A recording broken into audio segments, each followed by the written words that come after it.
crispy pastries in Naples, pho at 5 a.m., and panicking over a forgotten pastel de nata. This week, it's Daryl and Mindi from 2foodtrippers. Traveling the world to bring you delicious dishes, tasty beverages, and interesting experiences. This is the Destination Eat Drink Podcast on the Radio Misfits Podcast Network. I'm Brent Peterson. Welcome to Destination Eat Drink, the travel podcast for foodies. Destination Eat Drink is for foodies who like to travel and travelers who love to eat. And this time, it's 2foodtrippers, Daryl and Mindi Hirsch. But first, take a second, rate and review Destination Eat Drink on your podcast app.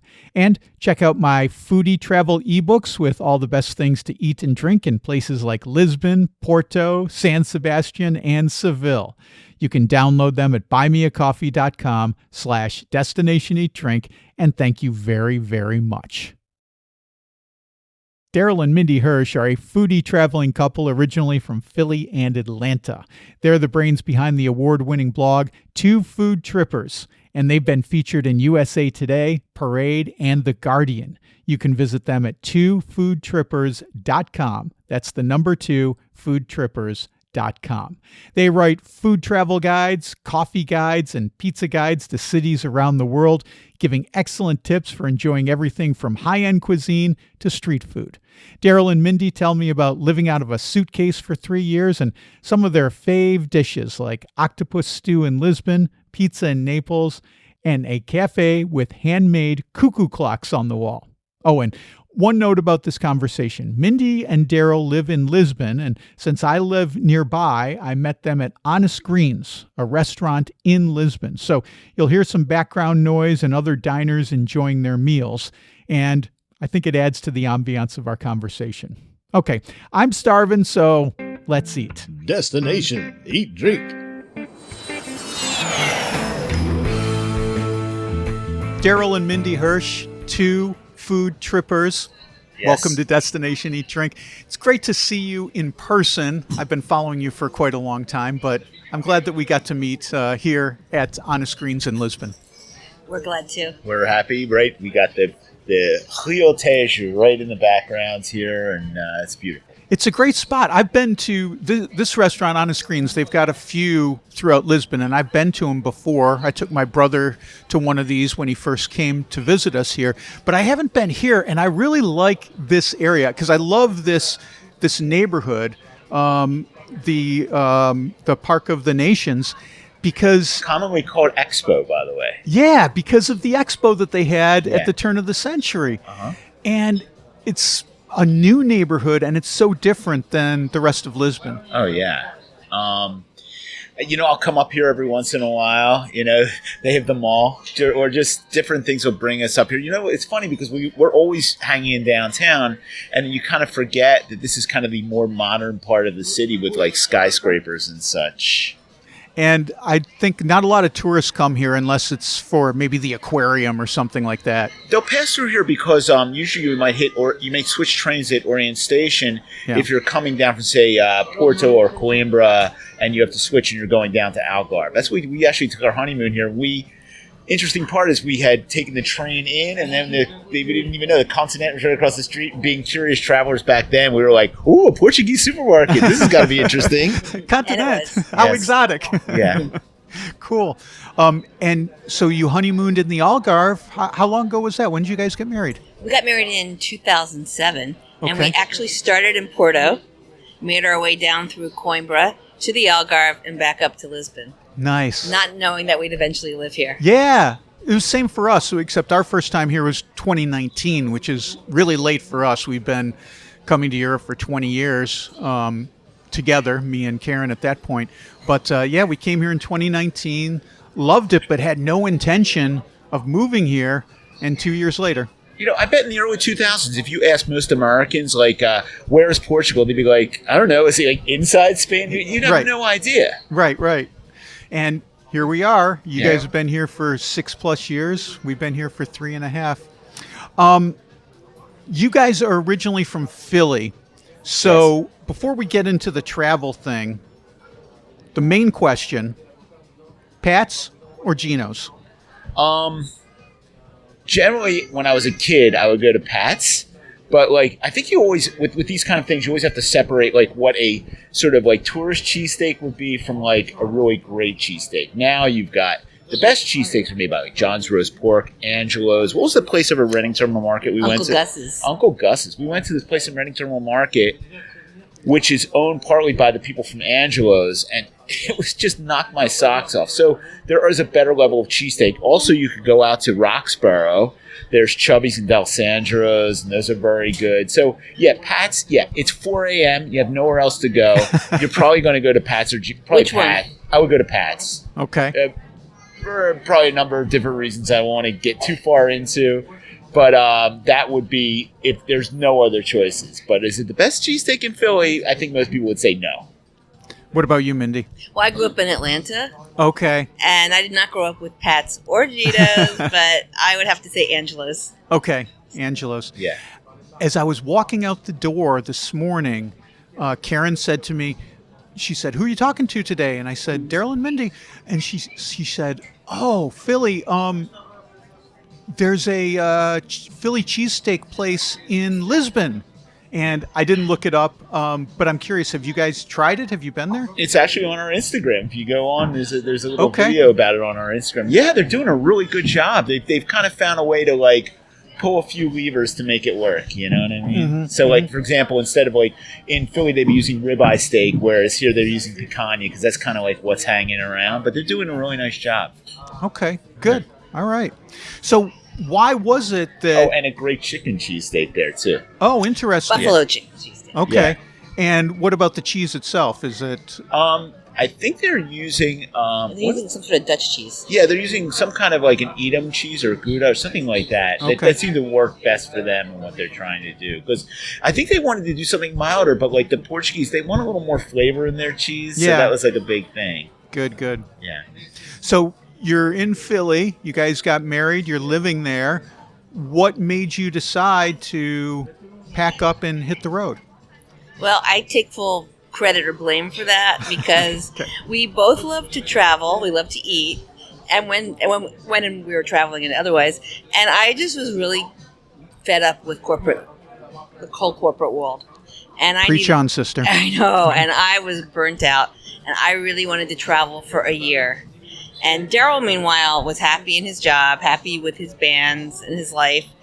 We had a nice house. I was working for a pretty sizable restaurant group in Philadelphia. I worked there for them for 6 years, like kind of moving up through the company and stuff like that. And I had a lot of really cool food experiences working with the executive chef and doing stuff like that. Nice. So this sounds very familiar to me because I had been trying to convince Karen for 10 years to move to Europe. She had an Italian passport. And I said, let's do it. But she loved her job. And so our compromise was we kept popping around the country, moving from here to there. But for me, it was always Europe. And when COVID hit, it was finally, okay, let's do this now. What are we waiting for? Yeah. So Exactly. what about you guys? What was the final thing where you were finally able to convince Daryl to... My last corporate job was a doozy with a heck of a commute.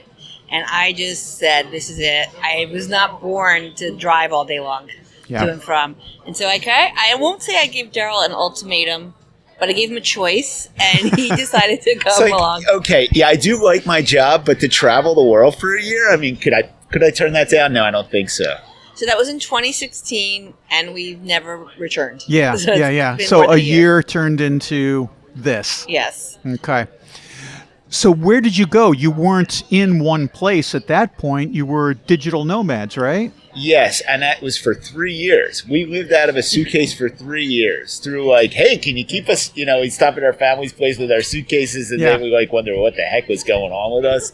But, we started with like a road trip around the United States. We went out to Europe for a few months. We spent we slow traveled a lot, real slow travel where we would spend a month in Lyon or a month in Zagreb, Croatia, or 2 or 3 weeks in Bologna, doing stuff like that. And then we would go out to Southeast Asia, like in 2018, probably broken up. We spent about 5 months in Da Nang, Vietnam. places like Chiang Mai, Thailand. We spent 3 months in South Africa. So doing all of those different things. It was I would say that I don't know if I could live nomadically that much again, but it was a really rewarding experience. I can imagine. And during this time now, so 1 year stretches into 3 years. Yeah. You're not working. Oh, we were working. Are you working remotely? What are you doing? Oh, we were working remote. We were building the site. Okay, so you weren't doing corporate. No. You weren't doing your corporate job. You got out of that. Thank Yeah. God, right? Daryl, you're not working for the restaurant group anymore. No. You're building up your new endeavor. Yeah. And how did that work for you? How did you get from zero, which is what you're basically at, to building it up over 3 years? How did we get there, Mindy? Well, we started out with savings, so that was key. We also rented our house, which gave us some rental income. And There you go. we did Good side idea. projects here and there Yeah. as they came up until we finally got the website large enough that we were able to monetize it and start making an income from that. But that took a few years. Yeah. Yeah. People think they're going to put up their Instagram and immediately, No, that is not going to happen. Some people get lucky, but most Right. people don't. Right. Oh man. So let's talk about some of these places where you lived, and I don't want to tell you what to talk about. I'd like you to kind of guide me and tell me about some of your favorite places, because your site, 2foodtrippers, is right up my alley because it's food and travel. The two things that I love talking about. So, give me an idea. Let's start talking about a few of these places.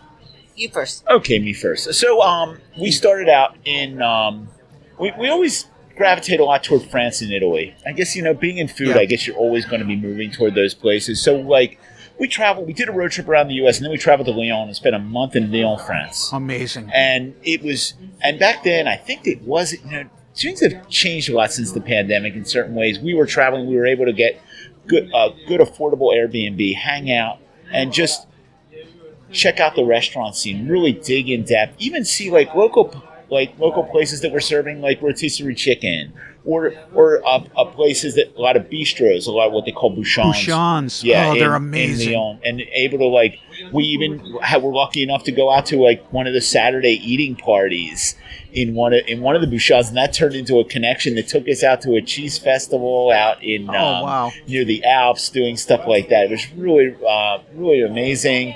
We're also able to cook. You're hanging in places for a while.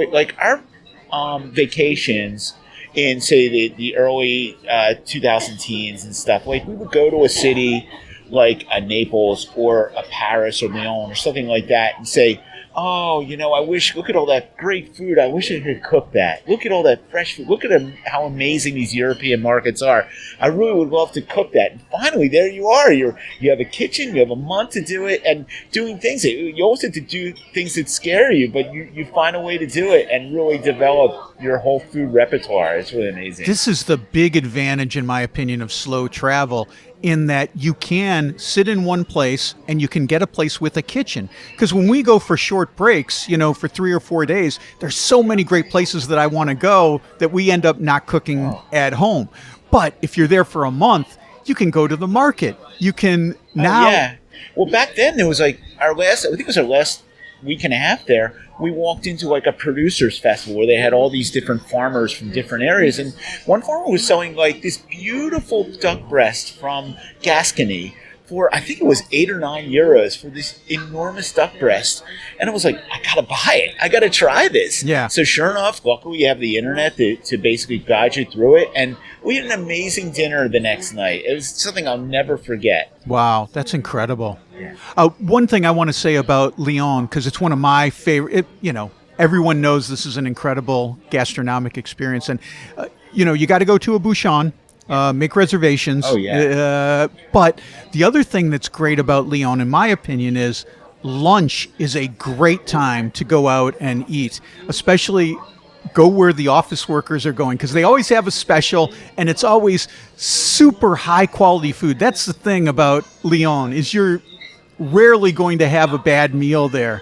The quality, the demand by the public of the food that they will allow you to serve is so high that it's going to be hard to get a bad meal there. Yeah, I think the only people I know who've had bad meals in Lyon went to places recommended by their concierge. It's best, just like you said, to ask the working man where to go. I think it's good to get off the map. Like, I think even when it comes to things like Michelin guides and everything else like that, when you're in the place and you see a place, you're like, you know what? This place looks really local. I'm seeing people who are in business suits eating there. I'm seeing definitely like people who are in the neighborhood or going to a particular restaurant. That's kind of where you can get that. I mean, you can have a bad meal in Lyon. That can happen. But I think you just get a lay of the land. And also there's been a cooking renaissance there in the last, like, say, 10, 15 years, too. Yeah, really yeah. It's amazing. Yeah. Mindy, what's a memorable spot where you went during this period of nomadic existence? Well, I'm a pizza person, so I'd have Naples. to say Naples. Which we spent a month in early 2017. Yeah, Oh, my God. So we had been there prior to being nomadic and spent a few days and ran around like crazy people, which was fun. But being there for a month, we literally were a few blocks away from Damachele.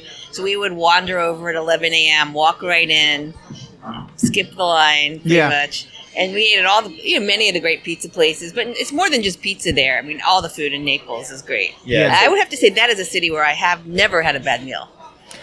Fantastic food city. I'm trying to think of the name of the place where I had the most amazing coffee. Mexico, it was called. Yeah, there are quite a There's few like of them. 20 of them in really like probably a 20 square block area. Yeah. Like we actually we did a whole video. We did a video where we dared ourselves to drink 10 espressos in one day. Yeah, right. To like, it's actually up on YouTube from a long time ago. It's pretty funny. Yeah, we have an Italian friend, and she was appalled by the video. That is not how Italians drink coffee. But the thing is, we're actually we're pretty big coffee connoisseurs. We're always looking for really high quality coffee, but like sometimes you just have to submit to a local custom. And I mean, being able to go over to, I don't know how much they are these days, but being able at the time to go have a euro for a cafe, for one hand pulled. And in Naples, it's this romantic procedure where the guy is literally like putting his body weight into pulling down the steam and everything else. Yeah, it's not pressing like that. a button there. No. But I will have to say times have changed because now there is specialty coffee in Naples. You can have a flat white or a pour over. Just one cafe that we know of, but it's pretty good. Okay. Yeah, I remember at Mexico, the great thing about it was they would put the little ceramic cups in very, very hot water. And then they would take it out and put the sugar in immediately, and it would start to caramelize around the cup, and then the coffee would go in. We never experienced that. It was really we were just straight up. Senza zucchero. We're not sugar people. We originally said, what was it? The word for bitter. What's the word for? No amari, like that was. But then we were lectured by a cafe that said that is not a nice thing to say. So because it means that your coffee is bitter. Don't say that. Oh, okay. Yeah, so okay. Senza zucchero. Yeah. Okay. Nice. Anything else you loved about Naples? I love everything about Naples. Naples is, and I mean, I don't know, in an era where a lot of the insides of European cities have really gone through a tremendous change, maybe not for the better. It's one city that seems to be holding on, and a lot of people are kind of repulsed by Naples, which is all the better. And don't forget about the Sfogliatella. Oh, it's Sfogliatella. Oh, they have the best pastries. I would have to say outside of like Paris. French cities that have amazing patisseries. The pastry scene in Naples is really just outstanding with some of the most incredible baked goods you're going to see. But really all of Campania, because even in Salerno, the pastries are fantastic. It's just great. So in Rhode Island, there's a big Italian-American community and great bakeries, except we call it Schfudadel. So describe your favorite Schfudadel in Naples. Well, there's the Delizia al Limone. Right. Well, that's me. Oh, you okay? I like the ones that. What are they called?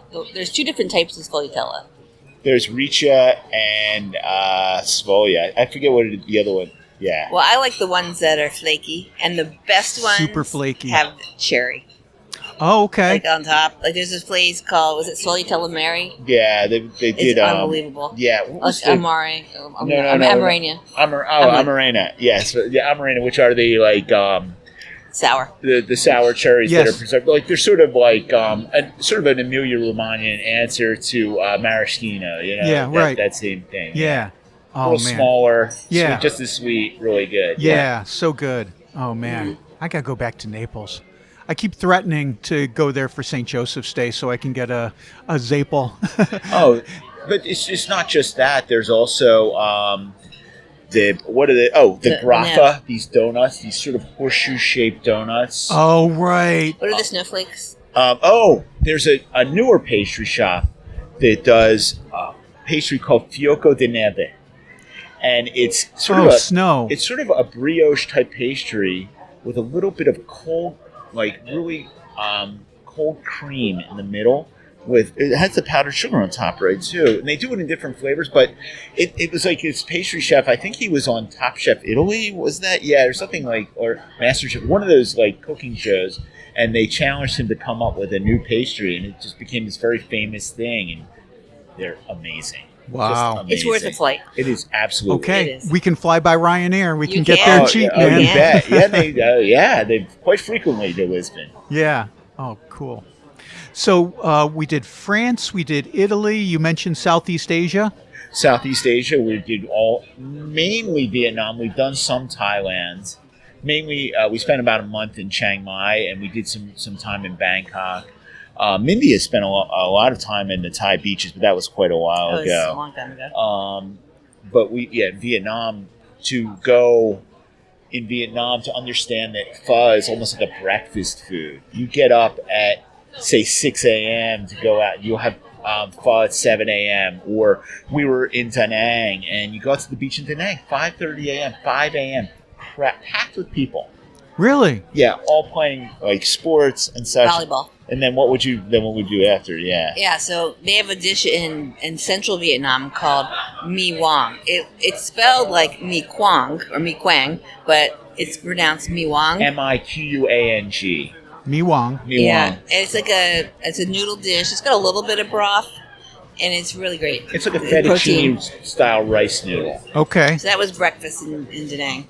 It's so interesting in Southeast Asia and a lot of Asia where you get these savory breakfasts rather than sweet like you would here in Europe, where it's a bun of some kind, a pastry of some kind, and an espresso, I think it goes back to the days when a lot of these people were poor and they worked very long and hard days and they needed something substantial in the morning. Right. But now it's part of the culture. And also, when you get past 10 a.m. in Vietnam, it gets a little bit hot. So Right. generally, it almost, I don't know exactly. We would work. We'd find a place that had some air conditioning, but, basically that's kind of almost a break in between. Because then, once again, at night, you'll see places just alive, buzzing. Like there's food called Hai San, where you'll have like 40 different tanks of seafood where you pick your seafood and they'll grill it or they'll serve it with bun, which is like rice vermicelli,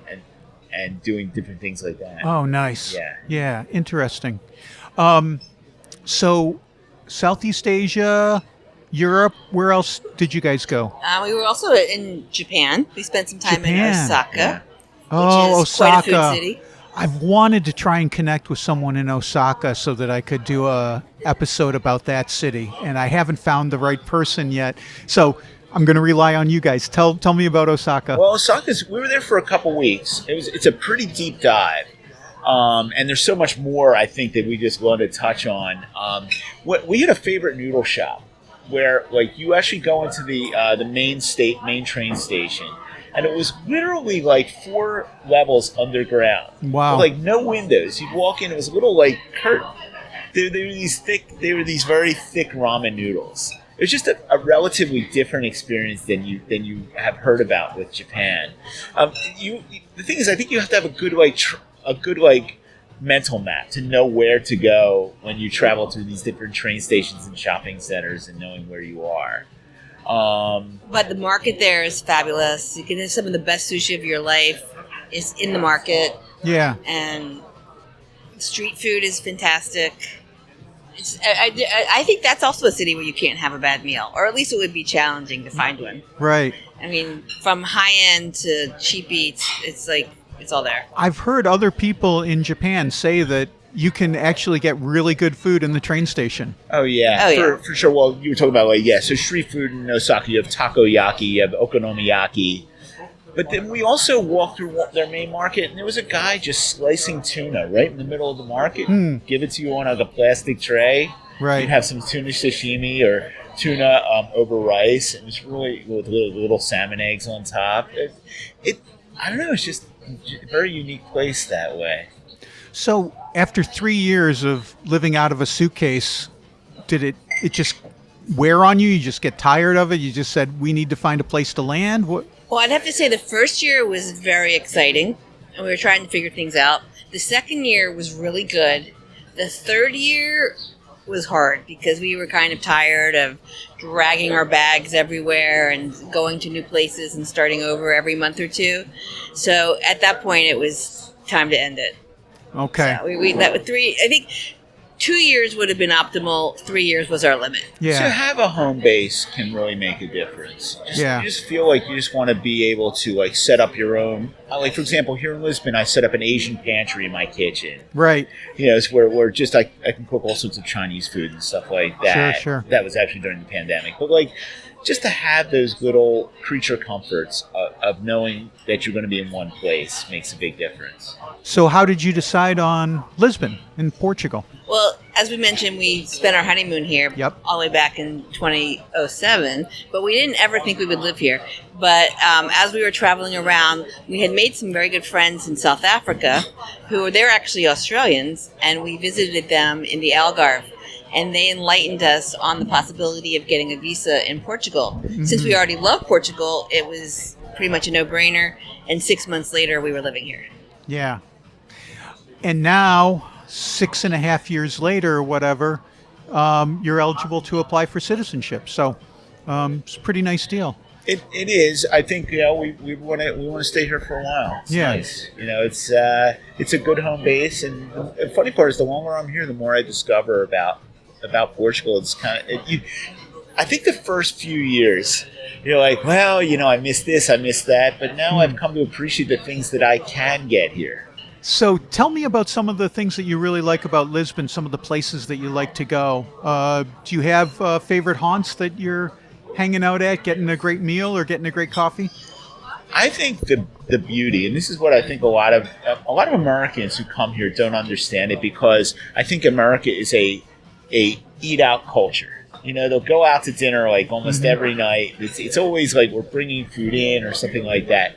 But Europe is a cook at home culture, and I'll talk to people and they'll be like, I'm like, are you planning on cooking at home? They just look at me dumbfounded, to be able to cook at home in Europe is key.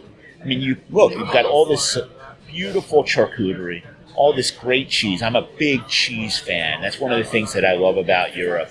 Now I've discovered that you can get certain Asian products that you couldn't get in the U.S. Now, certainly in the U.S., it goes the other way. And of course, there's always things that you can't get wherever you are. But all the fresh fish. I mean, I don't know, to go out and buy fish for the kind of prices we have here. Shrimp. I was talking to my brother. Yeah, I'm going to throw some shrimp in. It costs me under 10 euros a pound. Yeah, right. To enjoy what I like. And those are the things I appreciate. But of course, going out, we love Toshkas. Lately, there's been more. I think they're starting to get on the train of having well cooked, interesting, traditional food that is well sourced and well served. That's one of the trends that we're starting to see pop up here in Portugal that we're really loving. Yeah. I think I agree with you that there is a cook-at-home culture here. I think when people go out, a lot of times it's to hang out in a cafe like we're doing right now, enjoying a coffee and sitting and hanging with friends. That's a lot of the going out part.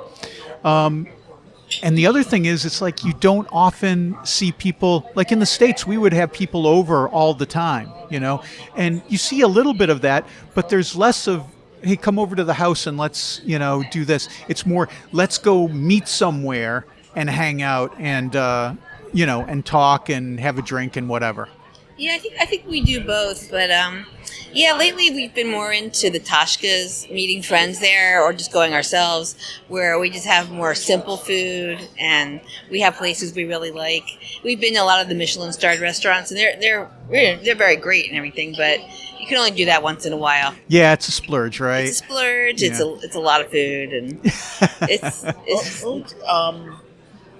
You tell me more about Tashkas. If you're coming to Portugal, you have to go to Tashkas. It's really important. I think a lot of people got caught up, once again, they get caught up in different guides and the Michelin guide and all that other stuff. Whereas there are Tashkas everywhere where you'll see the traditional Portuguese just eating lunch, especially you're talking about down in Setúbal. Yeah. I mean, you're going to have that too. Big time. And Grandma's still in the kitchen. And you got plenty of choco there. That's for sure. Choco is cuttlefish. Yeah, choco frito Choco in frito. Setúbal. Yeah. There are a couple places near us. There's one place called Marinha do Arco, which we call the Arch. It's actually become like world famous because it's been on some Mark Wien's videos and such, where it's right next to Rocio Square, Rocio Square, and you go under an arch and you don't really see it. And you go in, and it's a mixture of a lot of like educated tourists and locals that go eat there. They have wonderful things like the octopus rice stew, or if on Thursday is usually Thursday is usually Cozido Day, Cozido ao Português, which is basically just a very wide selection of Portuguese pork and meats over cabbage. It's a kind of a melange. Maybe it's not everybody's thing, but it's definitely a very Portuguese thing to do. They have wonderful patanistas, the bacalhau, which are sort of bacalhau, salcado pancakes there. And what's the other Tosh we like to go to? Is I remember the name. A Provinciana. A Provinciana. It's a really quirky place, not far from the center of town, and the walls are covered with clocks. Okay. And the owner made all the clocks. They're like Cuckoo clocks with little miniature liquor bottles and things like that. And there's nothing fancy about it, and it's just really good. These are the best places, though. Yeah. These hole in the walls. I mean, how often in America are you going to go in and get it? Now they've gone up a little bit in central Lisbon, get a piece of grilled fish, just fresh grilled fish done very well. Now, I mean, sometimes you'll have to debone your fish. So that throws a few people off for, say, 10 to 12 euros. Sometimes it used to be the Prata de Dia would include like 3 courses, but in central Lisbon things are more expensive, and you'll see that more in the outskirts of Portugal, maybe where you live too. Yes. You would see that, yes. Or a homemade stew that they've cooked for 6 hours. Right. It all depends on like what's going on the day for just to be able to do that affordably. Sometimes you'll see the one guy, you could tell that he goes there every day. This guy maybe in his 60s.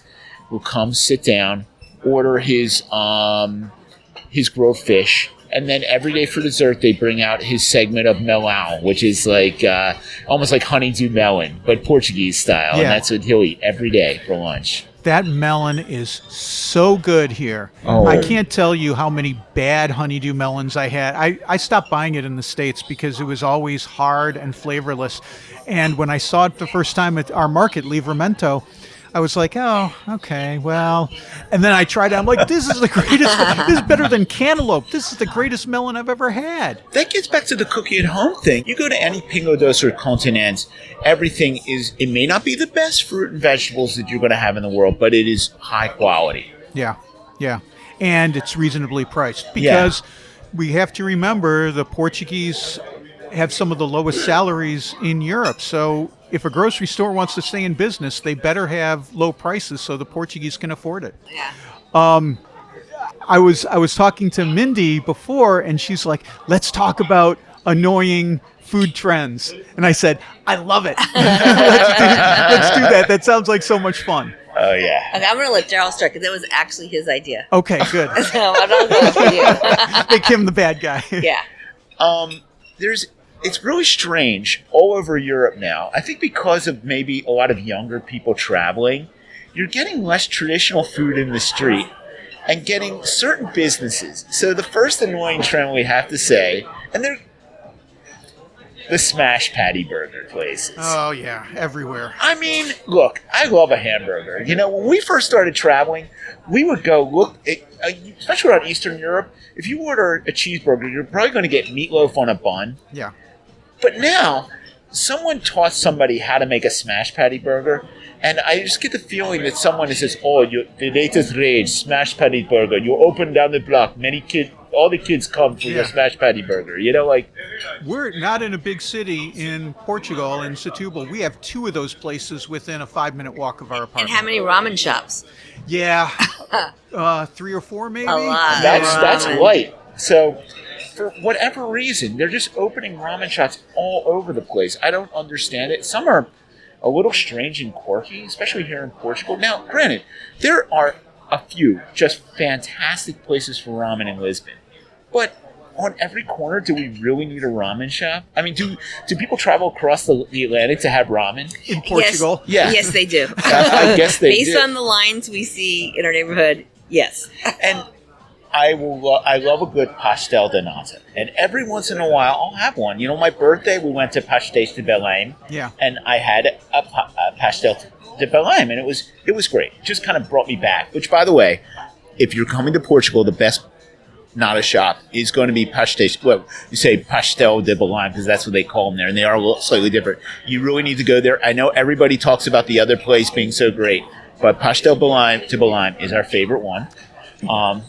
An aside. It's amazing, and I've told this story before, that I avoided it when we first came here because I thought it was all hype without ever having tried it. Then I went there, I was like, okay, this immediately goes to number 2 on the list. Number 1 for me is Pasteleria Santo Antonio. Oh, okay. Santo, very good. That actually, we had a guide on that, and that made it to the top of our guide. Yeah, and a great place to get a pastel de nata because you're in the middle of Alfama, and it's really nice. Well, to the story about how our first pastel. Our first time was back in 2007 during our honeymoon, and we loved them so much that we returned the last night and bought some to take with us. At like 10 o'clock, we saw they closed at 11, so we're like, okay, let's jump on the tram. We'll go down there. Yeah, right. Yeah. We got there in time. We bought them. We were very happy. We were on our way to the airport the next morning, and we realized we left them in the hotel room. No! So we had the taxi go back. This is before Ubers. We had the taxi go back, and we retrieved our precious cargo. Happy ending. Very happy. Which we ended up eating on a plane to Barcelona, like seated across from a bunch of rugby players. Yeah, There's really some rugby tournament going on. That's an aside. Yeah. As fun. one does. As one does, yeah. Nice. So you guys always have something cool on the horizon. You're always doing new stuff. What's coming up next for you, Mindy and Daryl? Well, we are in the process of figuring that out. Some upcoming trips that might be happening soon include a trip to Prague. A city that we've been to a few times. We really like it there. And we have a special occasion to go there. We also are possibly going to Spain next month. Nice. To Andalusia. Oh, great. So that will be pretty cool. Yeah. And also, we have friends coming, and we're going to be doing it'll be fun to play a little tour guide with some friends around Portugal, going up to Porto, going up to the Douro Valley. Yeah. I want to hit maybe 1 or 2 vineyards outside of the Douro Valley, like over in the Vinho Verde region, just to see. It's really beautiful over there too. I mean, Douro Valley is beautiful, but the Vinho Verde region that we're in for a little bit, it's really quite nice. It's fantastic. But one thing I noticed up there, and I've written about this quite a bit, is in places like Braga, where you're right in the middle of that Minho Valley area, the Vinho Verde is great, right? But you don't have like enotecas. There's not a lot of places where you can go and like, okay, let me sample 3 or 4 different kinds. It's you go in and whatever the vino verde they have, and maybe it's even on tap, whatever they happen to have for the house, that's what you're going to be drinking. And even at restaurants, just to get a pitcher. Oh, yeah. It's just like amazing for a few euros. Yeah. And it's some of the I don't typically like Vino Verde at the grocery store, but I love it at up in Minho and places This like is that. an example of some of the better wines of that region are just look for just like Albarino in Spain, Alvarinho in Portugal. They're probably the best wines to have with seafood. They are so just tight and crisp. They're so good. Oh, good. Okay. All right. Be on the lookout. Well, Mindi and Daryl from 2 Food Trippers, thank you so much. Thank you for making the time and coming out to see me here in Lisbon. It's turning into a beautiful day. I can see the blue. We're finally getting some sunshine. This has been a delight. Thank you so much. Thank you. It was fun. Thank you. Definitely fun. Okay, that's Mindi and Daryl, 2 Food Trippers. Reach them at 2foodtrippers.com. The number 2, foodtrippers.com. I've met a lot of people who've traveled to a lot of places and a lot of people who've tried a lot of dishes, but Mindi and Daryl, they've probably experienced both of those as much as anybody. And if you want to hear more of my conversation with this delightful couple, check out my Substack. Members can hear the whole conversation, including more annoying food trends and some quality Portugal wine talk. Become a Substack member at destinationeatdrink.substack.com. Well, that's it for this week. Next week, we're celebrating summer with beer in Santa Fe, Asheville, North Carolina, Berlin, and more. Don't miss that. Until then, I can tide you over at destinationeatdrink.com. I just posted a new video. This one is a day trip to the island of Gozo in Malta in the Mediterranean. Some cool sights, an incredible hidden gem of a restaurant in a little town run by 2 grandmas. You can watch that by clicking on the video tab at destinationeatdrink.com or by going to my YouTube channel. That's at youtube.com/@destinationeatdrink946. I also have a new foodie travel guide ebook. This one is to the charming medieval city of Bruges. It's all the best things to eat and drink, including a unique waffle, tons of great chocolate, and a crazy beer. Literally crazy. Download your copy along with all my other foodie travel ebooks at buymeacoffee.com/destinationeatdrink, and thank you very much. Destination Eat Drink is distributed by the Radio Misfits Podcast Network and Ed Silla. Thanks, Ed. I'm Brent Peterson, and I'll see you down the road. Join us next week for another culinary adventure on Destination Eat Drink, a presentation of the Radio Misfits Podcast Network.